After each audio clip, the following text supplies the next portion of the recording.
Hey guys, what is up? It's Dusty here, and welcome back to another crypto video.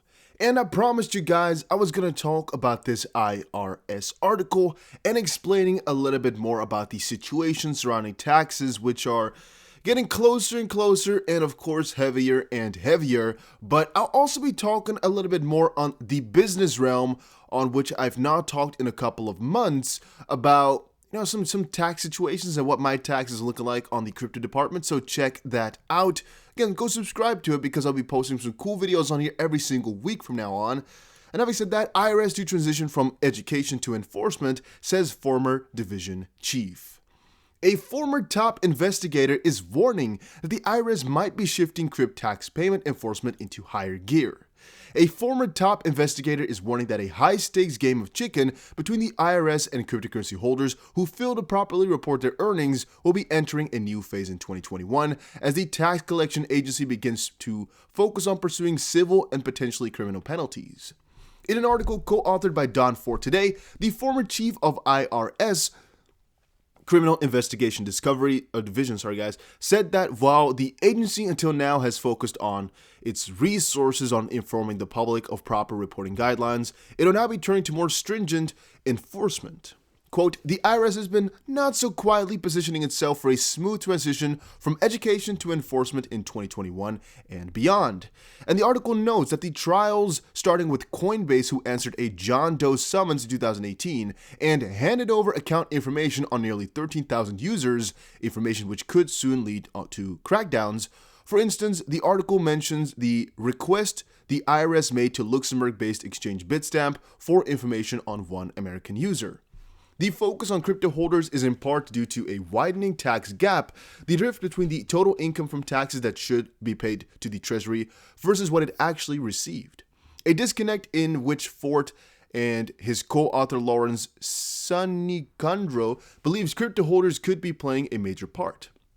As of December 10th, with Bitcoin fresh off new highs, the market cap of crypto was $524 billion, the article reads. Assuming crypto-related tax liabilities of $25 billion and a 50% compliance rate, unreported crypto tax liabilities again account for around 3.2% of the total $381 billion tax gap. Thus, it is likely that unreported taxable crypto transactions are contributing significantly to the tax gap.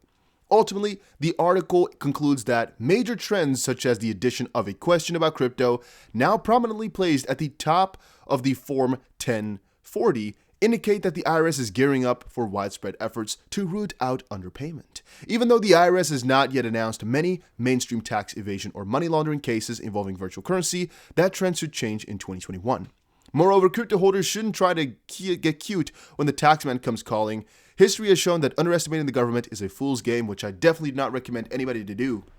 So I'm going to definitely recommend you guys to also comply with all of that. Now, one thing I must say is it is pretty difficult to really do all these transactions properly, as if you're a crypto trader and you, for example, have 30 trades a day, sometimes, which is definitely possible, and that for 365 days a year, for example, because crypto knows no days off, that can be a pretty big chore to actually take care of. So a couple of my friends have suggested for US guys to track this every single day, or at least every single week. For example, on a Sunday, just take an hour to really track everything you did in the last week, or to make sure that somebody does your finances, or that you have an exchange which can properly export the logs, where all you have to do is a little bit of a summation at the end of the year, a pretty simple one most likely, of the logs that you've gained, which basically is just a profit and loss, and then tax that one. But again, things become a little bit more difficult if you're doing that on multiple exchanges, and maybe even doing that for other people, also mixing up your money with others and all that. And also, if you have forgotten about some crypto that you had, what happens then? That's one thing I actually do not know about, which I'm going to be asking one of my financial advisors pretty soon here. What happens if there's some crypto which you completely forgot about? Is it just as easy as, okay, once you find it again, you just send a letter like, hey, I had this money lost still, so let me pay some capital gains on that and we're good? Or is it a bigger problem, or do they, are like, okay, forget about it? Because crypto is such a strange realm where it's like, well, it's not just foreign money in a foreign bank account, because it could really be that you just lose access to that money quite simply, and 10 years later, you finally find it again, right? So all of a sudden, you haven't paid taxes on that in 10 years. It's definitely possible. I have money in Bitrue, for example. Like, let's say I have for example, 100 Cardano. I don't really know. But I do not know my login anymore, and I don't know the email. Literally, I don't know both of them. So I cannot give that up to the taxman because I don't think I'm ever going to access that money again. I also never verified my ID or anything, so I'm not thinking about really getting it back ever. I'm just skipping out on it. However, I do think about it sometimes like, well, maybe I should because there is a chance I might ever get it back in the future. However, the way it's looking like right now, I'm never going to attempt. I'm never going to check it out. I'm never going to try. So I don't know if it's 108, by the way. I'm just talking a random number here, right? I'm just like, well, I'm going to just leave it there. But then I'm sometimes thinking, what if the taxman ever was like, well, you didn't do that, so here's a fine. Or, well, you're going to jail. No, I know it's not going to be that heavy, especially considering that the Netherlands is quite simple with all of that. But I'm just kind of wondering exactly what happens to money that you thought was lost. Is it as simple as just putting up a letter a little bit later?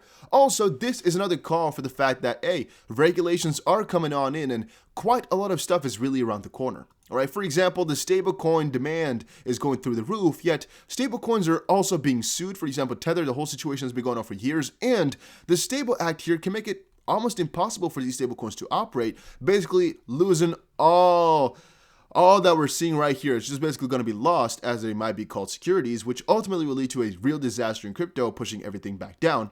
But it would also definitely, in my opinion, cause some huge shifts in how crypto works, because if stablecoins are gone, and that whole part of crypto, for example, if you check out Bitcoin, the most of what it traded is USDT. Maybe not the most, but a lot of it is USDT.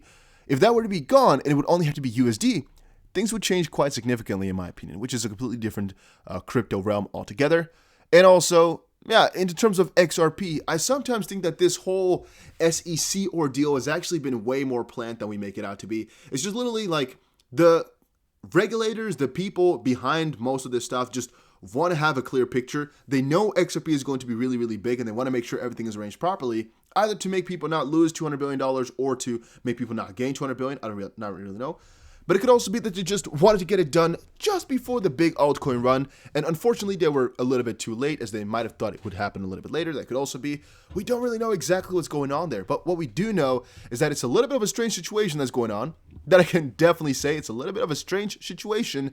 And I do think there's a little bit more to XRP than meets the eye. And I'm definitely buying the dip, as I do think, hey, since regulations are coming on in, we cannot go around with having a crypto like XRP, which is unregulated. So this must happen. This had to happen, and it's very good that it's happening right now, which I still think will make us a ton of freaking money along the way, guys. So I'm just all in all very excited for everything that's about to be brought to you guys. I'm just very excited. Also, anything that I just said here about me buying the dip and everything, it's not financial advice, as I cannot do that for you. However, I do recommend you guys to just quickly, check out all these coins I'm talking about. For example, GSX here is something I've talked about a little bit more often. It is the first gold-backed coin. The coin is basically backed by gold-rich land and real gold. They're going to be mining that, which of course will be reinvested then again into more land in Zimbabwe. You can actually see the land. You can go there, they said. And basically, that's going to get more backing for the coin, which will ultimately also increase the price and keep it increasing. That's why it's also called a growth coin sometimes. Pretty cool. Put a couple $1,000s in. I did. Not telling you should do that. I'm saying I put a couple $1,000s in, and I'm testing it out. I'm like, well, if it makes me a ton of money, hey, there we go. If it doesn't, well, I tried my luck, right? That's the way I like it. You cannot trade it on these exchanges yet. It's supposed to trade on there in some time. I think 80 days or so before this is officially out. And that's why it's also so cheap right now, while we have a ton of bonuses, and that's why I'm trying it out. There's a 5% bonus for using my link, and I also get 5% if you do that. So that's how you know. Be completely open, no problem. Moving on, Stellar. So begins the final week of Stellar Quest Series 2. Learn Stellar, earn prizes, Challenge 7 begins in just a few minutes. Get started here. I just noticed Stellar is actually up to quite a lot of cool and fun things, even during a time of crisis, basically, where Ripple is being really harassed. Stellar is just making it out to look like, hey, we're not part of all of this. We don't really look a lot like XRP, so don't come after us. Look at all the cool stuff we're doing. And on Ripple's perspective, it is actually so that they're still continuing on all operations like there's no tomorrow, or like there is a new tomorrow, or like the time just flows on seamlessly. For example, and a couple of people commented here, like, I said, I noticed Ripple just keeps on hiring people. They must know that the show will go on regardless of the lawsuit outcome. And even though a lot of people said no shit, Sherlock, or whatever, we already knew that, I knew that, but I kind of didn't, in the sense that I knew Ripple was prepared to get this through court and they would most likely just move and such stuff. But they're also still hiring people in the US. They're also still hiring people just right now. Like, quite a lot of people have open positions, or no, quite a lot of open positions are out there where they're hiring people for in the US still. I'm thinking Ripple really doesn't care. Ripple really knows they're going to be winning in the US, or Ripple's just planning to really get all those employees just out of the country as well with them, or they just want to go through for the next year or so. So this lawsuit is not going to commit, or at least end in the next couple of months possibly, or maybe Ripple knows that it's going to be ending really soon here. I do not really know. But that is a little bit strange, right? Because do they have to shut down all their operations right now because they're being sued? I don't think so, right? So they can still move on with everything. They can still do anything that they were doing before. So they can still hire people, they can still do everything, yet they're being called a fraud, which is definitely interesting. So people are really putting all their money out of XRP, yet nothing is proven, and Ripple's still moving on like there's no freaking end to all of this. It's an interesting contrast to me, the way that people react and what's really going on. But hey, that's just me. And then VeChain, this new development was related a couple of hours ago via the official Twitter handle of the chief scientist of VeChain blockchain, Peter Zhao. VeChain to welcome new consensus proof of authority 2.0 in 2021 by the Herald Sheets here. I'm going to tell you guys more about VeChain as time goes on here, guys. I am going to, because I think I should also enlighten people more about the different coins that I hold. I used to do that about 2 years ago. I used to always talk in every video about different coins. And I've kind of stopped that and focused mostly on my main coin that I love, XRP. But I got to make sure people understand that I have multiple coins, that I am diversifying, and that I really think everybody should be doing that to have a properly diversified portfolio to make sure you are always doing good in every single scenario.